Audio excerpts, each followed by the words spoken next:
Medeniyetin beşiği Doğu Türkistan. Tarihi çok eskilere dayanan Türkistan coğrafyası, 12 asırdır İslam kültürüyle yoğrulmuş, kadim bir medeniyet merkezidir. Kuzeyden güneye, doğudan batıya Hunlarla başlayıp Tavgaçların, Göktürklerin, Uygurların, Karahanlıların, Gaznelilerin, Harzemşah ve Selçukluların asırlar boyunca kök saldıkları, karış karış iz bıraktıkları Türkistan yurdu.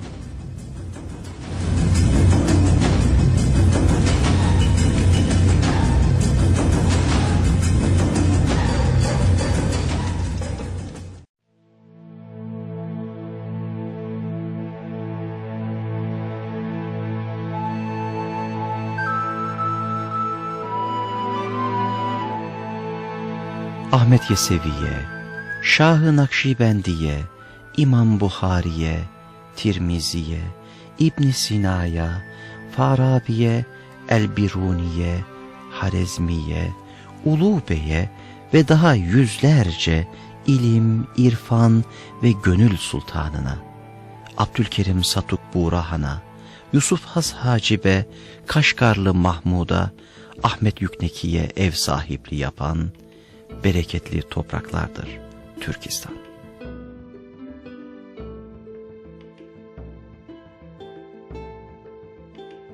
Türk İslam medeniyetinin en nadide eserlerinin verildiği Taşkent, Semerkant, Buhara, Kaşgar, Çimkent, Turfan ve Almatı, Türkistan'ın ve nice kültürlere kapı aralayan binlerce kilometrelik tarihi İpek yolunun duraklarındandır.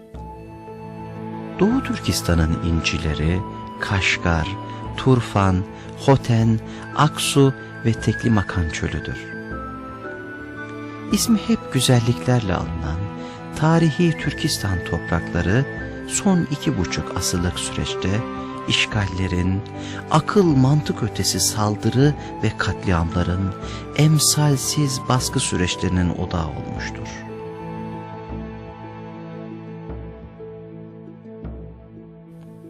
Uygur, Kazak, Kırgız, Özbek, Türkmen ve Taciki ile tek bir parça olan kadim Türkistan toprakları Rus Çarlığı ve Çin-Mançu İmparatorluğu'nun işgalleriyle bölünüp parçalanmıştır.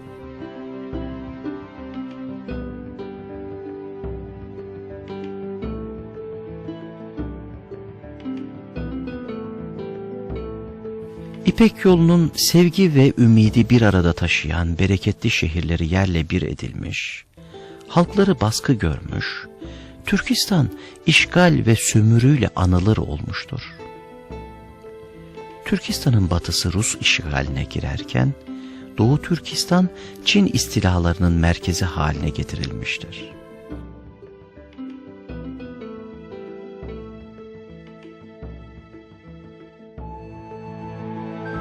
Rusya, Batı Türkistan'ı, Rus Orta Asya'sı, Çin ise Doğu Türkistan'ı yeni kazanılmış topraklar anlamına gelen Şincan adıyla tanımlamış. Bu stratejik coğrafya her iki devlet tarafından doğal nüfuz alanları olarak görülmüştür. Batı Türkistan coğrafyası uzun esaret döneminin ardından Soğuk Savaş akabinde bağımsızlığına kavuşmuştur. 18. yüzyılın ikinci yarısından itibaren Çin istilalarıyla karşılaşan Doğu Türkistan ise halen işgal altındadır. Son olarak 1949 yılında bölgeyi kendi topraklarına dahil ettiğini ilan eden Çin hükümeti 60 yılı aşkın bir süredir Doğu Türkistan'daki yasa dışı varlığını devam ettirmektedir. Doğu Türkistan'ın her adımı Türk ve İslam kültürüyle doludur. Doğu Türkistan'ın tam ortasındaki Teklimakan çölü, Kaşgar, Turpan harabesi ve Süslü Bin Ev, Beşbalık gibi bölgeler tam bir kültür hazinesidir.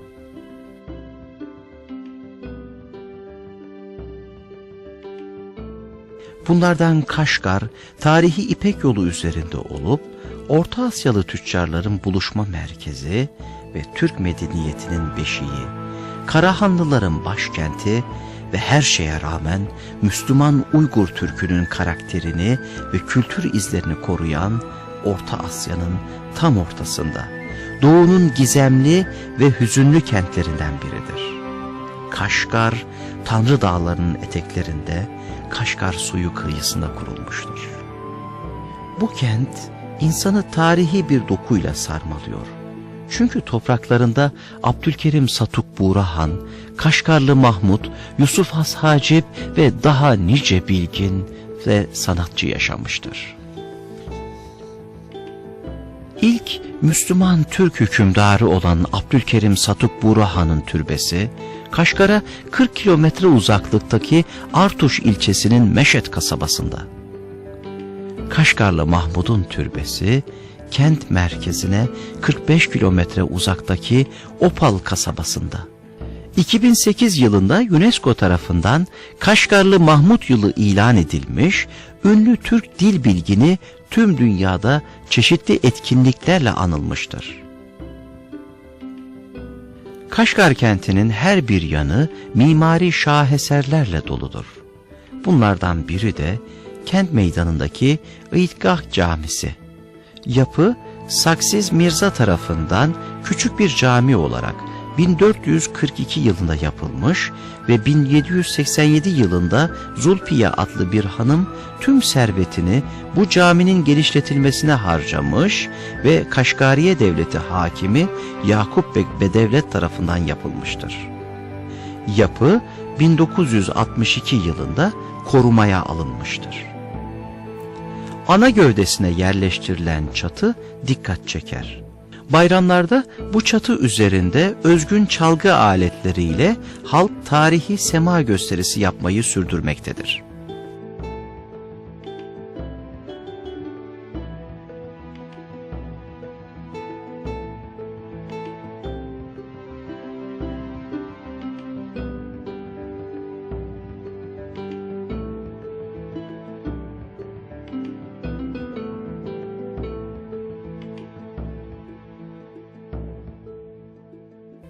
Kaşgarlı Mahmud'la aynı yıllarda yaşayan Kutatku Bilik yazarı Yusuf Has Hacip'in türbesi kent merkezine 15 kilometre uzaklıktadır. Türbe mavi çini işçiliğiyle bezenen görkemli yapısıyla dikkat çekiyor. Yusuf Has Hacip'in beyitlerinden örnekler türbenin iç mekanının duvarlarını süslemektedir. Kaşgar'ın tarihi kokusunu duymak için muhakkak görmeniz gereken yerlerden biri de eski Kaşgar Mahallesi'dir. Türklerin kültür mirası olan bu mahalledeki yapılar eski Anadolu evlerine benziyor. Daracık sokaklar üzerindeki ateş rengi doğal tuğlalarla örülmüş evler birbiri sıra bitişik olarak devam ediyor ve büyük oymalı kapılarıyla tarihi Türk kapılarının en güzel örneklerini veriyor. Evlerin bir başka özelliği ise daracık sokaklarda karşılıklı gelen evlerin üst kısımlarından birbirlerine köprü gibi geçişlere sahip olmasıdır.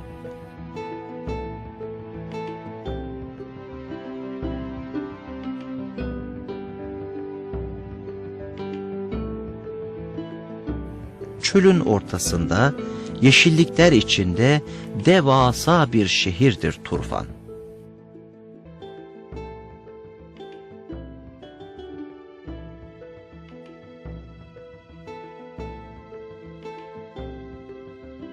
Turfan'da Karız kanallarını görünce ecdada aferin okumak gelir içimden. Uygur Türklerine göre Karız kanalları dünyanın en önemli harikalarından biridir.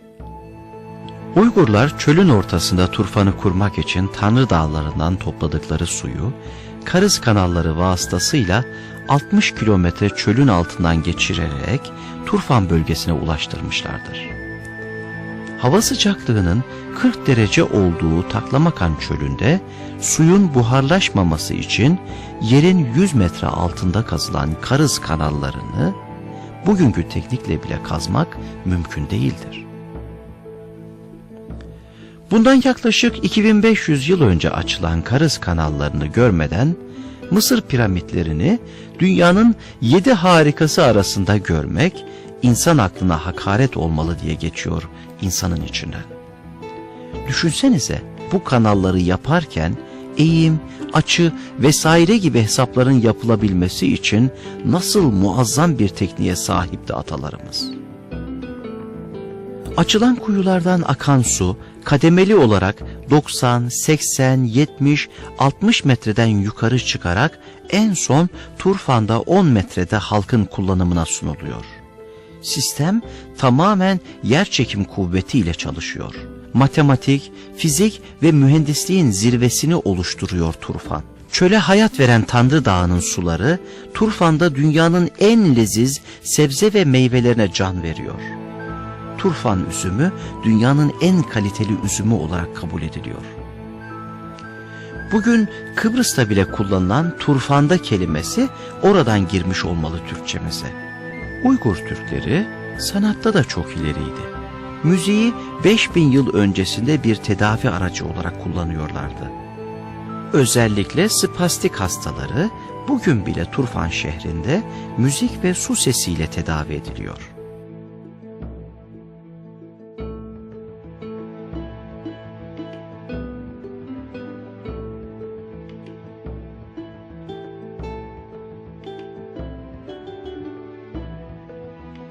Uygur medeniyetini doğuran, Uygur Türklerinin arasında yetişen alimler, Türk dünyasının hemen her yerine yayılmışlar. Orta Asya'dan tutun Hindistan'a, oradan da İstanbul'a kadar yerleşik hayatın, ilim ve tekniğin şahikalarını yaratmışlardır.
Maalesef Kızıl Çin, Kaşgar'ın tarihi evlerini yıkıyor ve tarihi adlarını değiştirerek Çince adlar veriyor. Washington Post gazetesinin 25 Mart 2009 tarihli haberine göre Pekin hükümeti Çin göçmenlerini eski Kaşgar kenti diye adlandırılan %100 nüfusu Müslüman Uygur Türk'üne ait şehre yerleştirmek için eski Kaşgar'dan binlerce aileyi çıkarmıştır.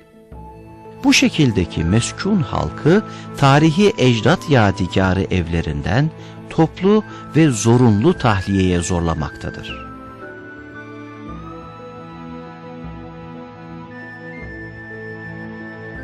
Diğer taraftan Çin hükümeti Kaşgar'da uyguladığı kültür soykırımını Doğu Türkistan'ın tüm bölgelerinde uygulamaktadır.